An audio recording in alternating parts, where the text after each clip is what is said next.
দেখো, আমরা গতদিন হেডলাইন দিয়েছিলাম হীরক বিদ্যুৎ অপরিবাহী কিন্তু গ্রাফাইট বিদ্যুৎ পরিবহন করে। ইম্পর্টেন্ট কোশ্চেন কিন্তু। এর কারণ হচ্ছে এদের গঠন। আমরা জানি কোন পরমাণুর মুক্ত ইলেকট্রন মানে যে ইলেকট্রন কারোর সাথে বন্ধনে যুক্ত হয় নাই তার কোনো কাজ নাই, তার মধ্যে দিয়ে কি হয়, বিদ্যুৎ প্রবাহিত হয়। কোন পরমাণুর মুক্ত ইলেকট্রনের মধ্যে দিয়ে সর্বদা কি হয়, বিদ্যুৎ প্রবাহিত হয়। তো এখন এই মুক্ত ইলেকট্রনের মধ্য দিয়ে যখন বিদ্যুৎ প্রবাহিত হয়, তো মুক্ত ইলেকট্রনের মধ্যে দিয়ে বিদ্যুৎ প্রবাহিত হওয়ার ক্ষেত্রে মুক্ত ইলেকট্রন তো থাকা লাগবে। যার মুক্ত ইলেকট্রন আছে তার মধ্যে দিয়ে বিদ্যুৎ প্রবাহিত হয়। কেন? যে ইলেকট্রন বন্ধনে যুক্ত হয় নাই সে চাইলেই ছোটাছুটি করতে পারে, এবং ইলেকট্রন যেদিকে গতিশীল বিদ্যুৎ সবসময় তার বিপরীত দিকে যায়। কারণ ইলেকট্রন হচ্ছে ঋণাত্মক আধান আর বিদ্যুৎ প্রবাহ হচ্ছে ধনাত্মক আধান। মানে ইলেকট্রন প্রবাহের বিপরীত দিকে কি হয়, বিদ্যুৎ প্রবাহিত হয়। তো এখন প্রথমে আমরা লিখি হচ্ছে হীরকের ক্ষেত্রে। দেখো,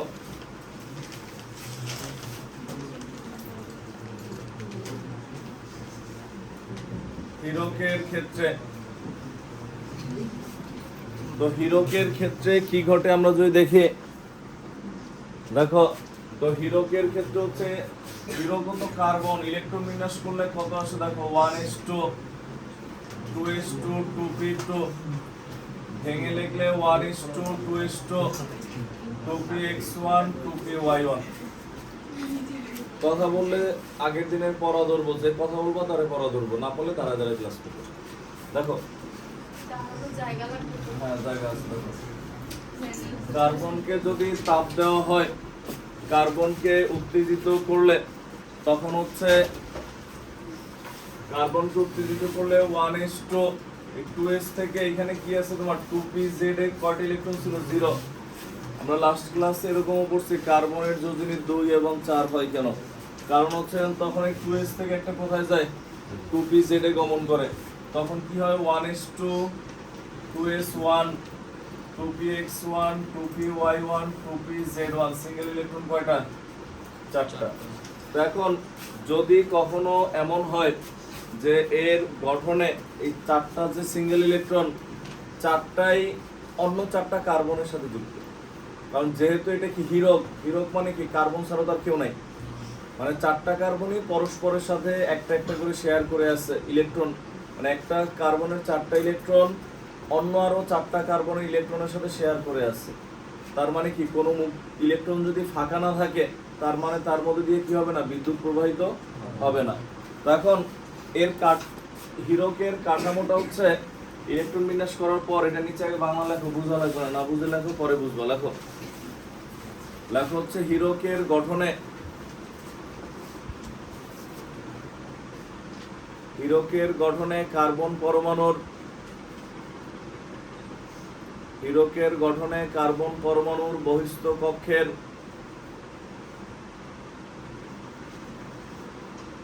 4টি মুক্ত ইলেকট্রন মানে 4টি নিঃসঙ্গ ইলেকট্রন, লেখো 4টি নিঃসঙ্গ ইলেকট্রন, মানে সঙ্গী নাই, একা একা ছিল।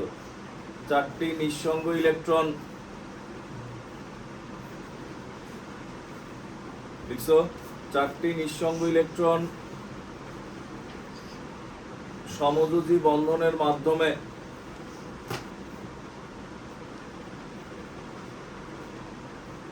অপর 4টি কার্বন পরমাণুর সাথে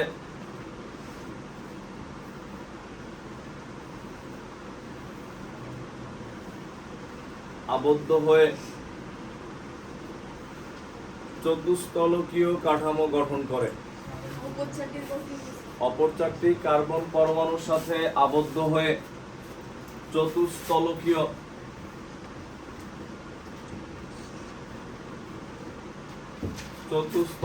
মানে 4টা তল বিশিষ্ট চতুস্তলকীয় কাঠামো গঠন করে। চতুস্তলকীয় কাঠামো গঠন করে।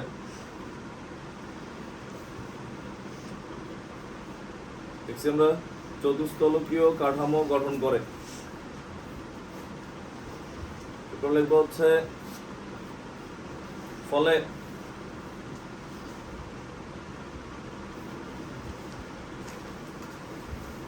হীরকের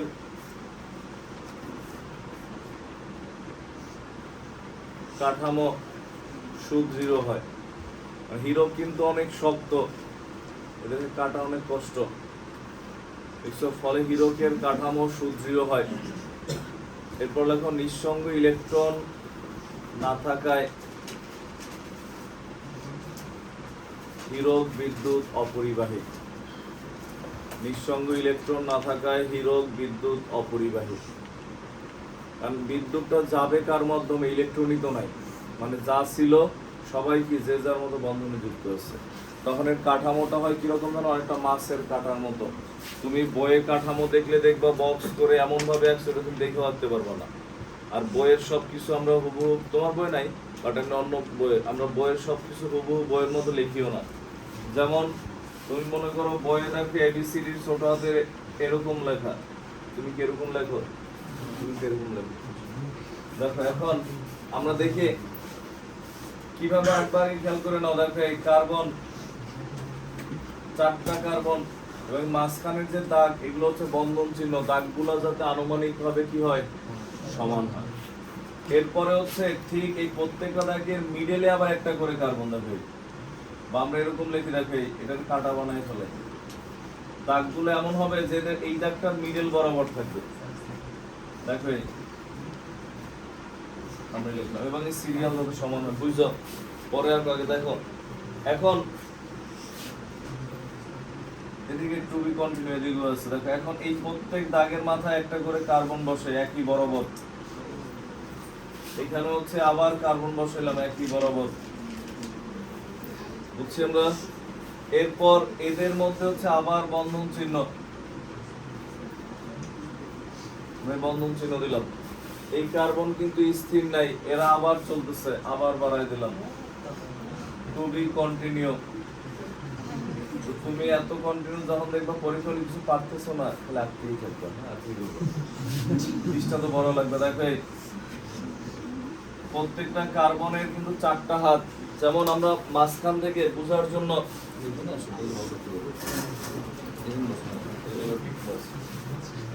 দেখো মাঝখান থেকে আমরা যে কোনো একটা কার্বন ধরলাম, এইটা কার্বন ধরলাম। দেখো তো এর চারপাশে কয়টা হাত?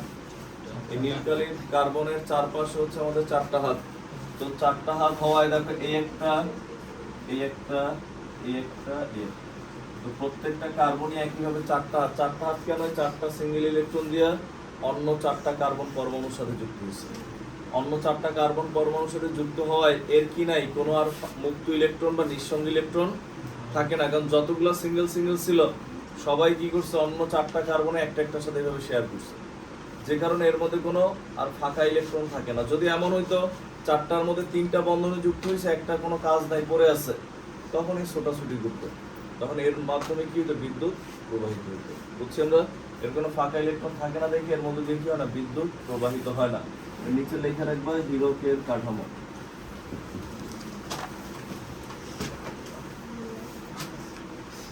হীরকের কাঠামো তোমাদের একটু কষ্ট হলে তুমি এই বেঞ্চে চলে আসো, তোমার ব্যাগগুলো সামনে দিয়ে দেবো।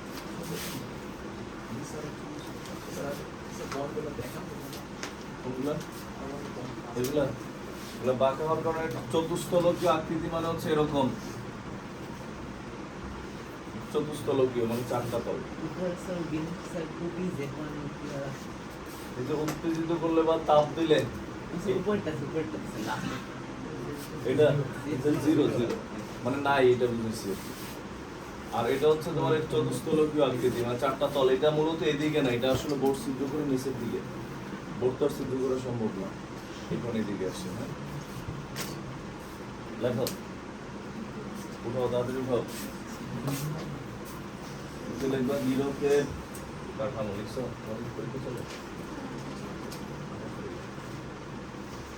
তোমাদের অ্যাবসেন্ট থেকে সাবিত আসছে। এটা অ্যাবসেন্ট আছে কেউ? থাকার কথা কেউ নাই গো? ইয়াসিন আরো আছে। এইটা অ্যাবসেন্ট কে? আর আরো আছে।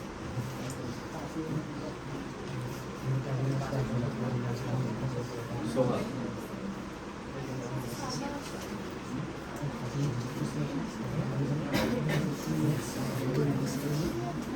দেখো লেখা শেষ হলে লেখো না কেন সাফিল?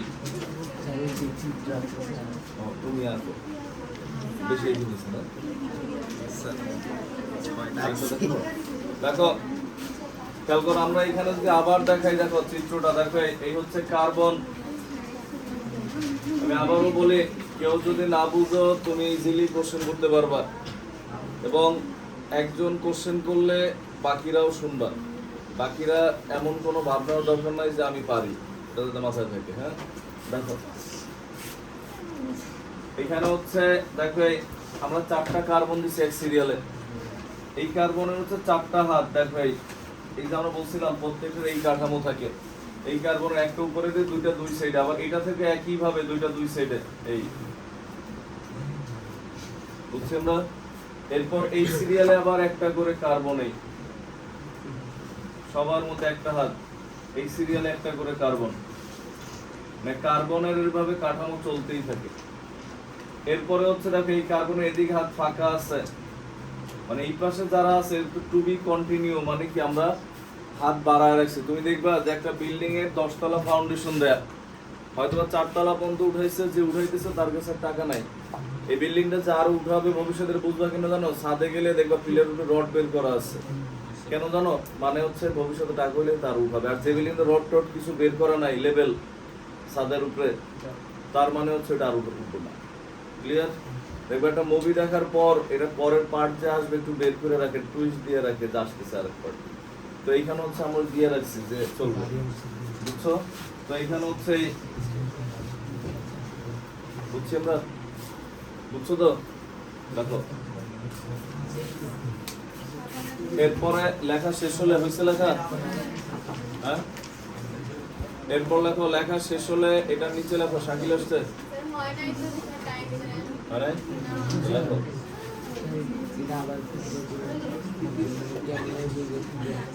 দেখো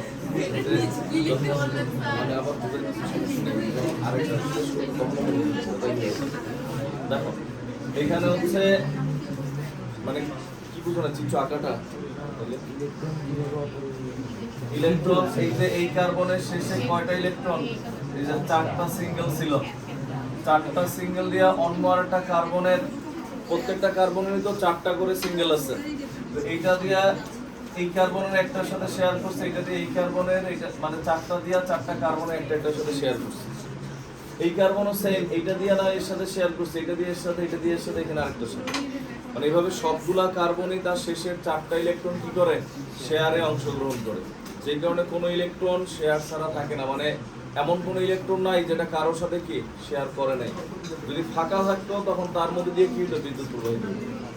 দেখো নেক্সট হচ্ছে লেখো গ্রাফাইটের ক্ষেত্রে।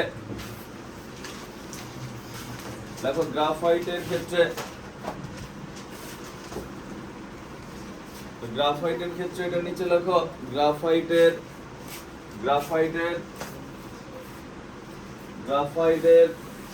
গঠনে কার্বন পরমাণুর বহিস্থ কক্ষপথের, গ্রাফাইটের গঠনে কার্বন পরমাণুর বহিস্থ কক্ষপথের দেখছো 4টি ইলেকট্রনের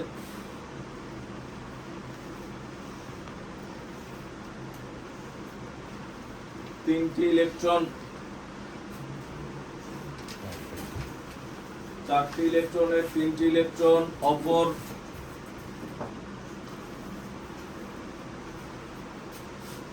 দেখছো 4টি ইলেকট্রনের মিলাইলে কি মনে হচ্ছে সুবিধা হবে।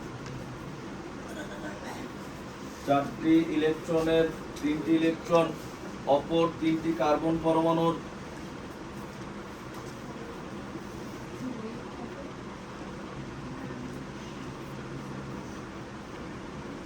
সাথে আবদ্ধ হয়ে ষড়ভুজাকৃতির কাঠামো গঠন করে। আবদ্ধ হয়ে ষড়ভুজাকৃতির, ষড়বানান ষড়ঋতু ষড়ভুজাকৃতির কাঠামো গঠন করে। ফলে গ্রাফাইটের কাঠামোতে ফলে গ্রাফাইটের কাঠামোতে প্রতিটি কার্বন পরমাণুর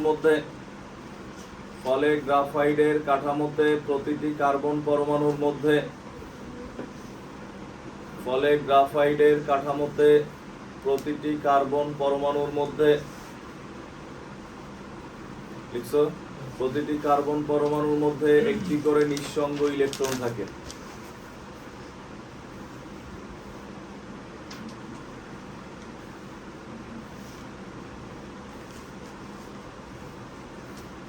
লেখা হচ্ছে এই নিঃসঙ্গ ইলেকট্রনের গতিশীলতার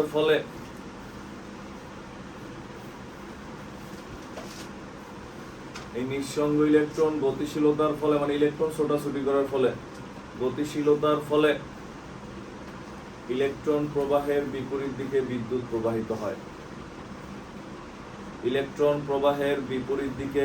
প্রবাহিত হয়।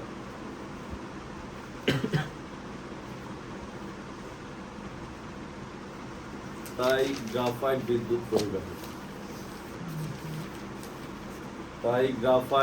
বিদ্যুৎ পরিবাহী।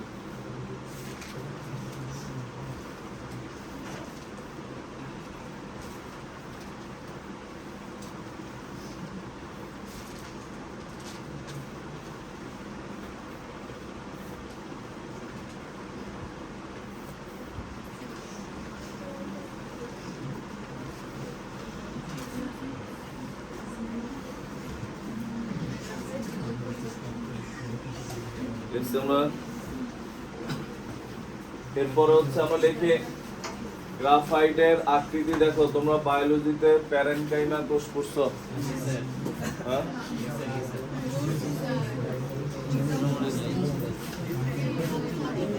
দেখো তো এটা, হ্যাঁ কথা বলো না আনিকা।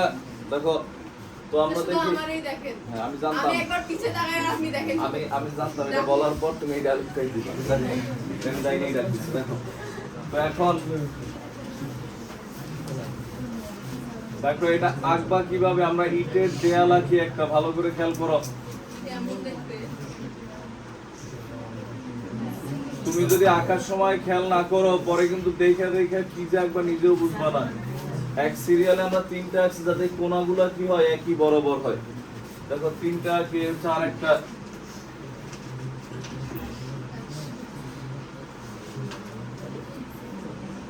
আর যদি এরকম আঁকতে কষ্ট হয় আগে এরকম তিনটা দাগ দিবা একই বরাবর, এই চারটা দাগ দিলা। এরপর হচ্ছে এই মিডল বরাবর সবগুলো ফোঁটা দিয়ে নাও। এরপর হচ্ছে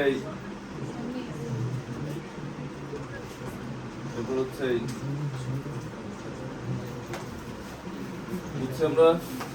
ঠিক এই বরাবর একটু দূরে আরো তিনটা আঁকি। মনে করো দূরে কিরকম, এই যে দাগগুলা যেই বরাবর ছিল ওই বরাবর এরকম এক আকার প্রসেস। দেখো এক, কারণ তুমি তো সারাদিন বসে চিত্র আঁকবে না পরীক্ষার হলে, তখন এই যে এই ডট ডটটাই না এই বরাবর, এই যে ডট ডটটাই না এই ডট ডটও থাকবে, সমস্যা নেই, এই বরাবর। এরপরে বুঝছি আমরা। এরপরে কি হবে দেখো, পরে যেন আঁকতে পারো চিত্র, আমি গল্প করো, সমস্যা নেই।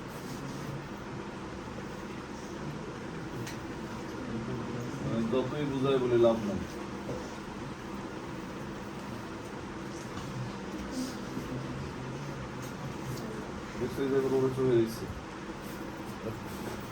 এরপরে হচ্ছে আমরা দেখি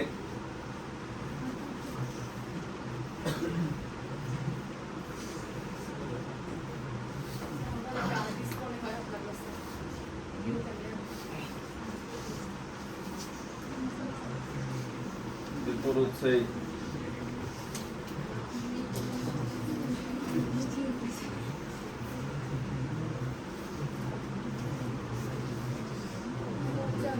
এই হচ্ছে এটার গঠন, গ্রাফাইটের গঠন।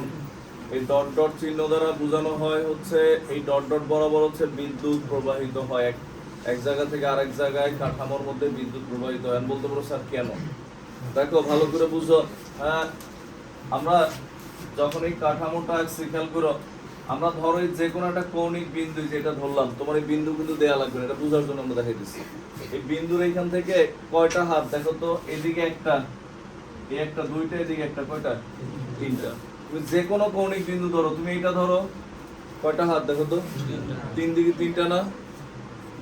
এদিকে একটা, এই একটা, এই একটা, তিনটা। তুমি এইটার ধরো, এই বিন্দু ধরলা, 1 2 3, মানে প্রত্যেকটা কৌণিক বিন্দুতে হাত কয়টা?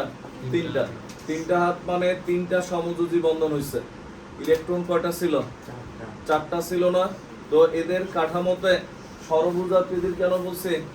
এটার বাহু কয়টা তুমি দেখো, ষড়ভুজ কয়টা বলো? 1 2 3 4 5 6। তো তখন হচ্ছে এদের কাঠামোতে তিনটে ইলেকট্রন হচ্ছে শেয়ার করে, মানে তিনটা ভিন্ন ভিন্ন কার্বন পরমাণুর সাথে যুক্ত হয়েছে, কিন্তু প্রত্যেকটা কার্বনের কি একটা ইলেকট্রন বাকি থাকে। ওই বাকি ইলেকট্রনের তো কাজ নাই, এরা কি করে কাঠামোর মধ্যে ছোটাছুটি করে, যেখানে এই ইলেকট্রনের মধ্যে দিয়ে কি হয়? বিদ্যুৎ প্রবাহিত হয়। বুঝছি আমরা কথাগুলো? হ্যাঁ, বুঝছো তো? আমরা কিন্তু এটাই বাংলায় লিখছি, দেখো তুমি যেটা লিখছো এতক্ষণ, 3 বা 4 বোর্ডের তাই আসে।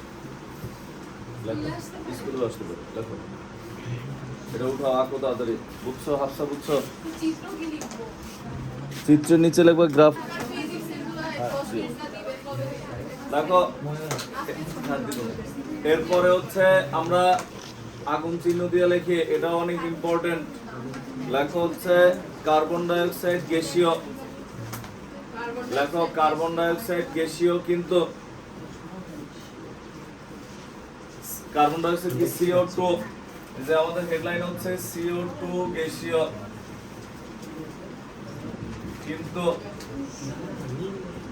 সিলিকন ডাই অক্সাইড কঠিন পদার্থ। সিলিকন ডাই অক্সাইড কঠিন পদার্থ হওয়ার কারণ, এটা হেডলাইন। কার্বন ডাই অক্সাইড গ্যাসীয়, কার্বন ডাই অক্সাইড গ্যাসীয় কিন্তু সিলিকন ডাই অক্সাইড কঠিন পদার্থ হওয়ার কারণ। 4 3 খুব কম আসে, 1 2 তো বাদ।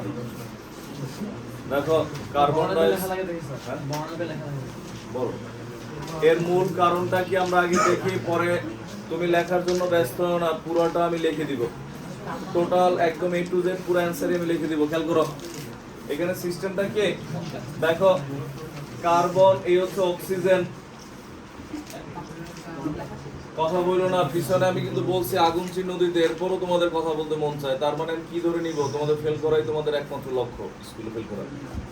দেখো তো এখন তো এখানে হচ্ছে কার্বনের তড়িৎ ঋণাত্মকতা 2.5, অক্সিজেনের হচ্ছে 3.5, আর আরেকটা হচ্ছে সিলিকন ডাই অক্সাইড, সিলিকনের হচ্ছে 1.8 3.5। আমরা কোথায় পড়ছি এগুলা?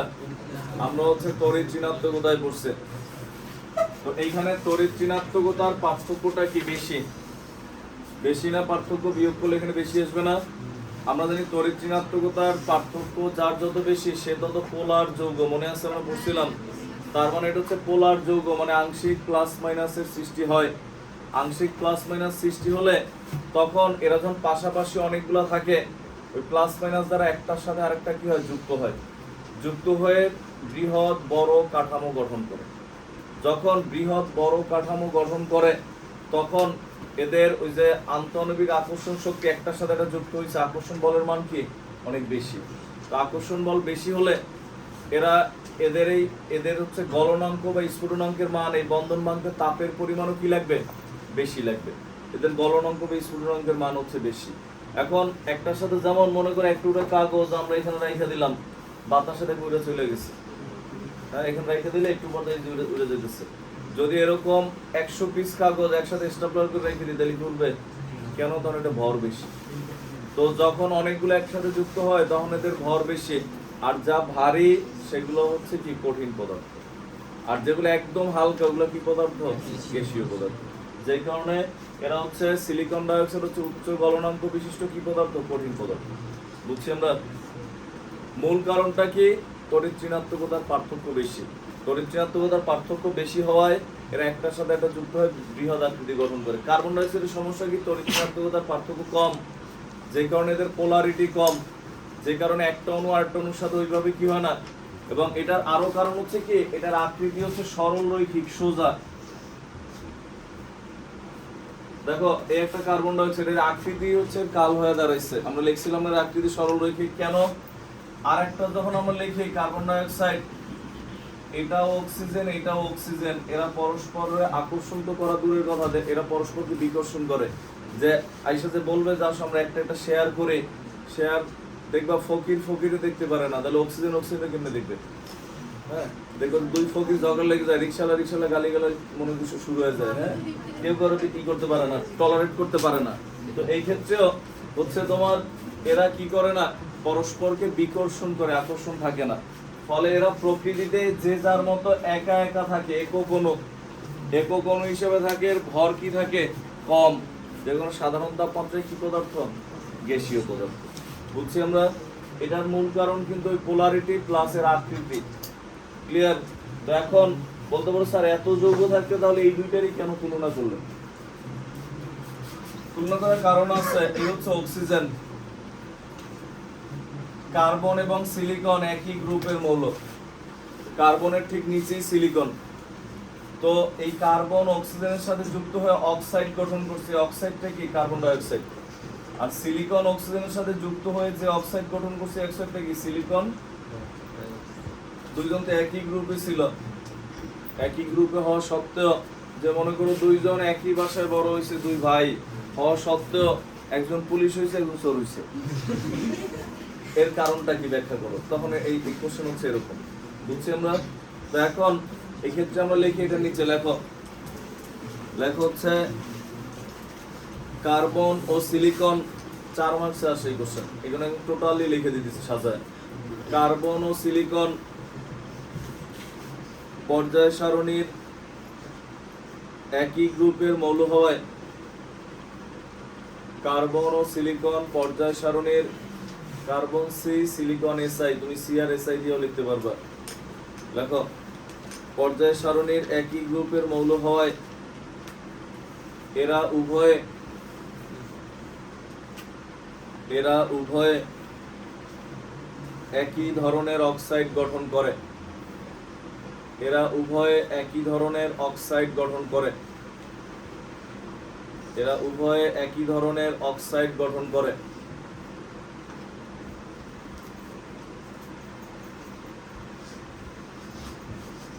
তোমাদের এই পাশে এসি কিনছি, আমি লাগানো পেয়েছি, কিনা হয়ে গেছে।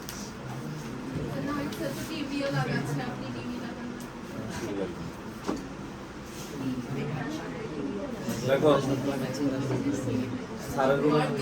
সারের রুমে থাকলে তো আমার লাগানো হয়ে যান, 2 রুমে 2 টিভি দিয়ে লাভ আছে। সারের রুমে থাকলে তো সার রুমে থাকার আমার রুমে থাকে একই কথা। লিখছো গঠন করে। এরপর লেখো অক্সাইড সমূহ হচ্ছে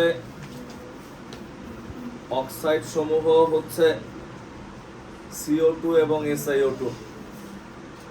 অক্সাইড সমূহ হচ্ছে CO2 এবং SiO2। এরপর লেখো যেহেতু একই গ্রুপের মৌলের, লেখো এদের ভৌত ও রাসায়নিক ধর্মে মিল থাকা স্বাভাবিক। একই গ্রুপের মৌলের জিনিস, ওই যে 2 ভাই, তার মানে এদের মধ্যে মিল থাকা স্বাভাবিক। যে একজন পুলিশ হইলে একজন হয়তো বা তোমার মনে করো উকিল হইলো, ঠিক আছে, কিন্তু বিপরীত হয়ে গেছে না দুজন। দেখো মিল থাকা স্বাভাবিক, কিন্তু এইটাতে অ্যান্সার করলাম। কিন্তু স্বাভাবিক অবস্থায় কার্বন ডাই অক্সাইড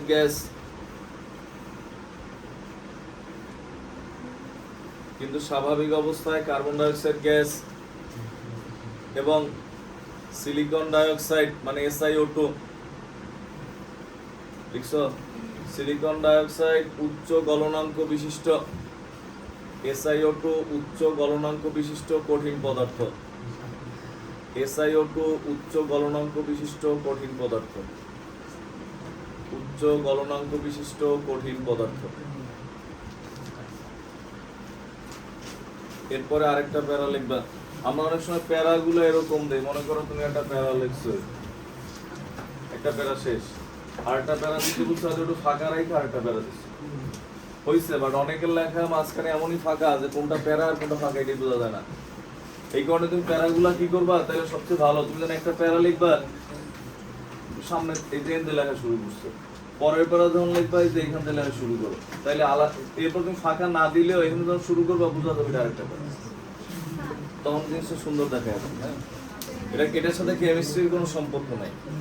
লেখো এরপরে আমরা লিখি পরের প্যারায়, লেখো কার্বন ডাইঅক্সাইডের, লেখো কার্বন ডাইঅক্সাইডের কার্বন ও অক্সিজেনের তড়িৎ ঋণাত্মকতার, স্যার দেখতে না চাইলেও দেখতে পারবো যে এটা প্যারা। কার্বন ডাইঅক্সাইডের কার্বন ও অক্সিজেনের তড়িৎ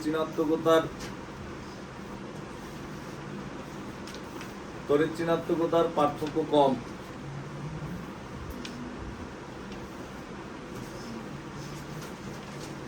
এবং এর আকৃতি সরল রৈখিক হয়, মেইন ঝামেলা সরল রৈখিক, কারণ পার্থক্য তো 0.5 এর উপরে হইলে কি হয় তোমার পোলার হয়, এটা তো 0.5 এর উপরে আছে, কিন্তু এরপর সমস্যাটা কি আকৃতিটা হচ্ছে সমস্যা। লেখো এবং এর আকৃতি সরল রৈখিক হওয়ায়, এর আকৃতি সরল রৈখিক হওয়ায় অণুতে ডাইপোল সৃষ্টি হয় না। ডাইপোল মানে কি বুঝছো তো, ওই যে প্লাস আর মাইনাস, ডাই মানে দুই, পোল মানে মেরু, দুইটা মেরু, একটা প্লাস মেরু একটা মাইনাস মেরু। হ্যাঁ, দয়াকার রস্বই পয়কার ল একসাথে, ডাইপোল সৃষ্টি হয় না। এখন এই প্লাস মাইনাস যদি সৃষ্টি হয়, দেখো এই প্লাস মাইনাস যদি সৃষ্টি হয়, একটার প্লাস মাইনাস আরেকটার প্লাস মাইনাসকে কি করে আকর্ষণ করে, মানে এইটার মাইনাস ওইটার প্লাসকে আকর্ষণ করে। যদি সৃষ্টি হইতো তখন এই আকর্ষণটাকে আমরা কি বলি, ডাইপোল ডাইপোল আকর্ষণ, মানে এইটার ডাইপোল আর এইটার ডাইপোল এদের মধ্যে কি আকর্ষণ, ধর এটাকে আমরা কি বলি ডাইপোল ডাইপোল আকর্ষণ, বুঝছি আমরা। তো লেখো সৃষ্টি হয় না। এরপর লেখো হচ্ছে ডাইপোল সৃষ্টি না হয়, ডাইপোল সৃষ্টি না হয় এদের মধ্যে, ডাইপোল সৃষ্টি না হয় এদের মধ্যে ডাইপোল ডাইপোল আকর্ষণ বল নেই। একটা ডাইপোল লেখার পর আরেকটা ডাইপোলের মাঝখানে হাইফেন দিবা। ডাইপোল মানে হচ্ছে একটা প্লাস প্রান্ত একটা মাইনাস প্রান্ত, দুই ডাইপোল যখন পাশাপাশি হচ্ছে মাঝখানে হাইফেন, এদের মধ্যে ডাইপোল ডাইপোল আকর্ষণ বল নেই। এরপর লেখা হচ্ছে আমরা জানি সমযোজী বন্ধনের মধ্যে যখন শুধু সমযোজী থাকে এদের মধ্যে কি বন্ধন থাকে, ভ্যান ডার ওয়ালস বল, মনে আছে সমযোজী বন্ধন। লেখো এদের মধ্যে দুর্বল ভ্যান ডার ওয়ালস বল কার্যকর থাকে। এদের মধ্যে অ্যান্সার অনেক বড় হইতেছে, ছোট করার ব্যবস্থা করে শিখাই দেবো, লেখো পুরোটা লেখাই না। এদের মধ্যে দুর্বল ভ্যান ডার ওয়ালস বল কার্যকর থাকে। ভ্যান ডার ওয়ালস বল, ভ্যান ডার ওয়ালস বানান জিজ্ঞেস করো না, কয়েকদিন আগে লিখছো কিন্তু। ফলে লিখছো ভ্যান ডার ওয়ালস বল কার্যকর থাকে লিখছো। দেখো ফলে কার্বন ডাইঅক্সাইডের অণুসমূহ একক অণু হিসাবে যে একলা একলা থাকে, মানে চাইছিল মেইন কথা কি জানো, এদের আকৃতিটা সোজা হয়, একটা আরেকটার সাথে ডাইপোল ডাইপোল গঠন করতে পারে না আকর্ষণ বল, যে কারণে এদের মধ্যে দুর্বল ভ্যান ডার ওয়ালস বলটাই থাকে, আর কিছু নাই। যে কারণে এটা যে যার মতো একা থাকে, তাই এরা গেছি, বুঝছি আমরা।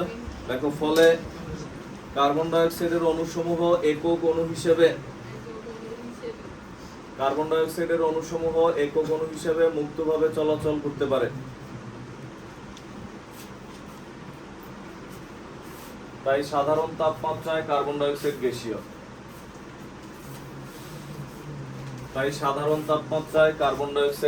এটা নিচে হচ্ছে যে এটা লিখবা, যে বোর্ডে নীল কালির যতটুকু আছে একটুকু লিখবা, নীল কালি যেখানে যা আছে সব লিখবা। এখানে হচ্ছে এটা হচ্ছে এটার গঠন, নিচে লিখবা CO2 এর একক অণু। এটা হচ্ছে চিত্র, মানে যে কোনো চিত্রর নিচে এরকম নাম দিয়ে দিবা, এটা লিখবা শুধু নীল কালির টুকু, এটা লিখবা নিচে লেখা, এটা হচ্ছে একক অণু।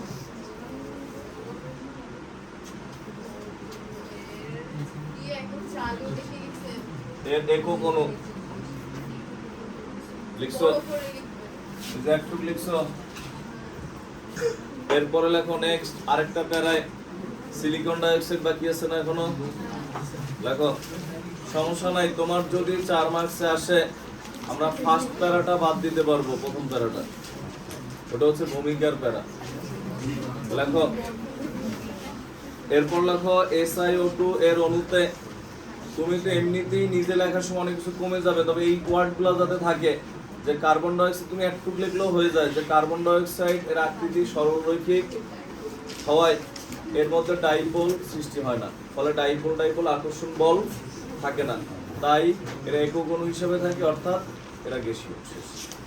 একটু হচ্ছে মিন করবে। এরপর লেখো SiO2 এর অণুতে সিলিকন ও অক্সিজেনের, মানে Si এবং O, শুধু O, হ্যাঁ, Si এবং O এর তড়িৎ ঋণাত্মকতার পার্থক্য বেশি, মানে ওইটার উল্টো, এখন আগেটা ছিল কম, এবার বেশি, তড়িৎ ঋণাত্মকতার পার্থক্য বেশি। এরপর লেখো তাই SiO2 অণুতে ডাইপোল সৃষ্টি হয়, মানে কি প্লাস মাইনাস প্রান্ত সৃষ্টি হয়, তাই SiO2 অণুতে ডাইপোল সৃষ্টি হয়, বুঝছো? ডাইপোল সিস্টেমে তড়িৎ ঋণাত্মকতা বেশি ভূমিকা রাখে নাকি এই আকারটা? তড়িৎ ঋণাত্মকতা মেইন ভূমিকা রাখে, বা আকারটাও দরকার হয়, সোজা হইলে হবে না, ওটা সোজা হয়ে ঝামেলাটা আছে। লেখো এরপর লেখো হচ্ছে যখন একাধিক SiO2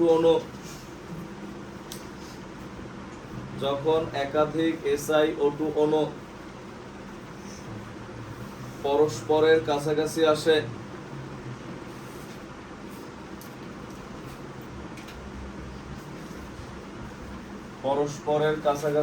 লিখছো, তখন তারা ডাইপোল আকর্ষণ বল দ্বারা, দুই ডাইপোলের মাঝখানে হাইফেন দিবা, তখন তারা ডাইপোল আকর্ষণ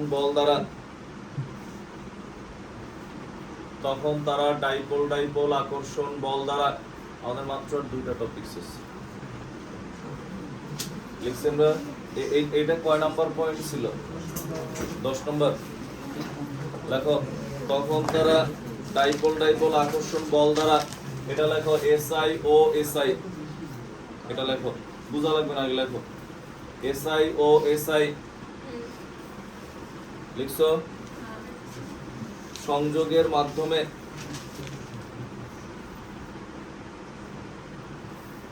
পরস্পর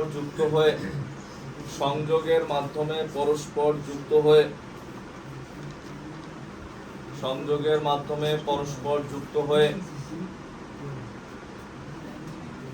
বিশাল দৈত্যাকার, মানে অনেকগুলো হাজার হাজার লক্ষ লক্ষ যুক্ত হয়, হ্যাঁ, বিশাল দৈত্যাকার গঠন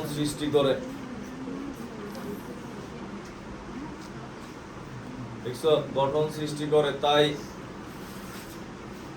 SiO2 উচ্চ গলনাঙ্ক বিশিষ্ট কঠিন পদার্থ। তুমি নরমালি যখন পরীক্ষা লিখবা 2-1 লাইন এমনি কমে যাবে। মেইন কথা হচ্ছে কি, দেখো আমি আবারও বলি, মেইন কথা হচ্ছে আগেরটার উচ্চ কঠিন পদার্থ, মানে মেইন কথা হচ্ছে আগেরটা হচ্ছে তোমার তড়িৎ ঋণাত্মকতার পার্থক্য কম এবং আকৃতি সরলরৈখিক, তাই ডাইপোল সৃষ্টি হয় না, এদের মধ্যে ডাইপোল আকর্ষণ বল নাই, যে কারণে এটা একক অণু হিসেবে থাকে, তাই এরা গ্যাসীয়। কার্বন ডাইঅক্সাইড, সিলিকন ডাইঅক্সাইড উল্টা, তড়িৎ ঋণাত্মকতার পার্থক্য বেশি, যেই কারণে এদের মধ্যে ডাইপোল সৃষ্টি হয়, ফলে ডাইপোল আকর্ষণের মাধ্যমে এরকম কাঠামো গঠিত হয় এবং কি করে, বৃহৎ একটা দৈত্যাকার কাঠামো তৈরি করে অনেকগুলো যুক্ত হয়ে, ফলে এরা উচ্চ গলনাঙ্ক বিশিষ্ট কঠিন পদার্থ। বুঝছি আমরা? এটার চিত্রটা কেমন দেখো, আমি জানি যে এটা তুমি আঁকতে যাই কিন্তু ঝামেলায় পড়বা যদি বোর্ডে না তাকাও, ভালো করে বুঝো, বোর্ডে না থাকলে তুমি ঝামেলা করবে, আমি শিওর। আমরা 3টা করে দেখো, রাজদিন 3টা বলতেছে না, আমরা 3টা সিলিকন আঁকি দেখো, এক সিরিয়ালে, যাতে খেয়াল করো গ্যাপ গুলো যাতে কি থাকে, সমান থাকে। এরপরে হচ্ছে বন্ধন গুলো তো সমান, এই কারণে এটার নিচেও আবার তিনটাই যায় কিভাবে সব দিকে তিনটা করে, যেমন এটা বরাবর, এই যে এটা বরাবর, এই যে পিছনে আমি কিন্তু খাতা চেক করবো যে কেমনে আঁকো চিত্র।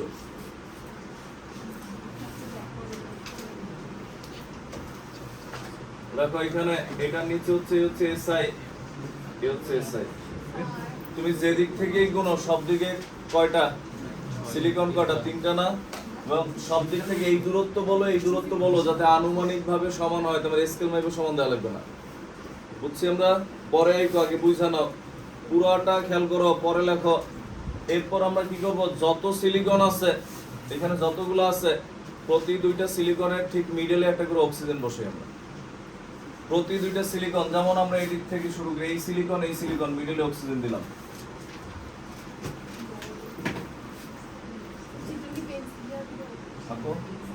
এই দুই সিলিকনের মাঝখানে অক্সিজেন।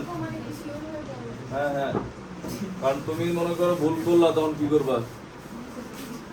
এই দুই সিলিকনের মাঝখানে অক্সিজেন, এই দুইটার মিডলে অক্সিজেন, পরে আগে প্রসেসটা বুঝা নাও। অক্সিজেন, এই হচ্ছে অক্সিজেন, কয়টা সিলিকন আকাশ শেষই সিলিকন দেওয়া নিয়ে ব্যস্ত হয়ে গেছে। এরপরে কি করবা? দেখো সবগুলোর মিডলে অক্সিজেন দিছে, এই সিরিয়াল এখনো বাকি আছে না? এদেরও তো মিডলে কি থাকবে? এবং অক্সিজেন গুলো এই যে মিডলে যখন দিবে একই বরাবর, দেখো অক্সিজেন একই সিরিয়ালে বসে। আবার এই সিরিয়ালে কে থাকবে? অক্সিজেন, এই হচ্ছে অক্সিজেন। বলতে পারো স্যার এইখানে আমরা তো এটা কিছু বলিনি, আমরা বলছি সবগুলা সিলিকনের মাঝখানে কি থাকবে? অক্সিজেন। বুঝছি আমরা কিভাবে বসাইছে? ক্লিয়ার? এবার তুমি হচ্ছে খালি যোগ করবে এই মিডলে, ওই যে একটু বলছিলাম মিডলে স্যার কেন দূরত্ব সমান লাগবে, আমাদের এই বন্ধনগুলো যাতে আনুমানিকভাবে কি হয়, সমান হয়। দেখবে আনুমানিকভাবে সবগুলা বন্ধন কি সমান। আর কোথায় কোথায় বাকি আছে দেখো?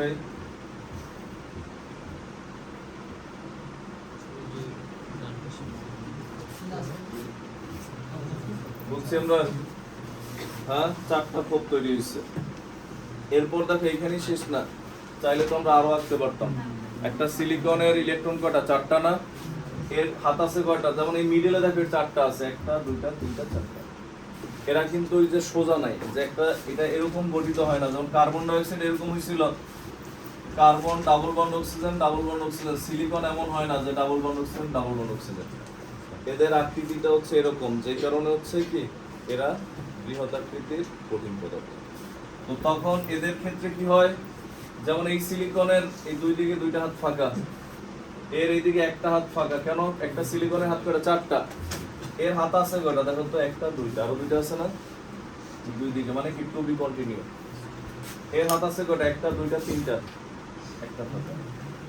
এর দুইটা ফাঁকা, একটা ফাঁকা, দুইটা ফাঁকা, একটা দুইটা তিনটা। এই হচ্ছে এটা আকৃতি। বুঝছি আমরা? আঁকা যাবে? আর তুমি যদি এরকম চিন্তা করো, স্যার এরকম কি হয়, সিলিকন অক্সিজেন সিলিকন, তখন দেখবে কোথাও না কোথাও প্যাচ লাগাই দিবা। আগে 9টা সিলিকন আঁকবা, পরে সবার প্রতি 2 সিলিকনের মাঝখানে অক্সিজেন বসাবে। দেখো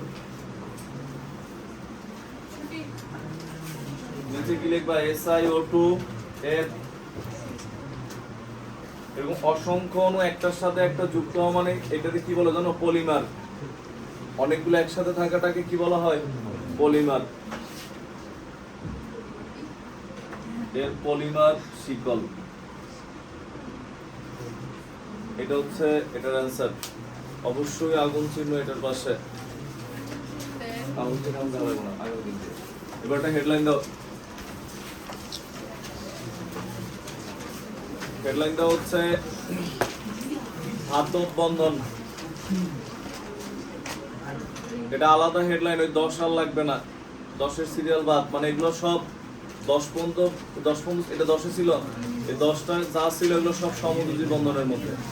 এবার অন্যরকম আরেক বন্ধনে আসছে, এটা কি বন্ধন? ধাতব বন্ধন। ধাতব বন্ধনের পর আর একটা টপিক আছে এবং সব দুটোই ছোট।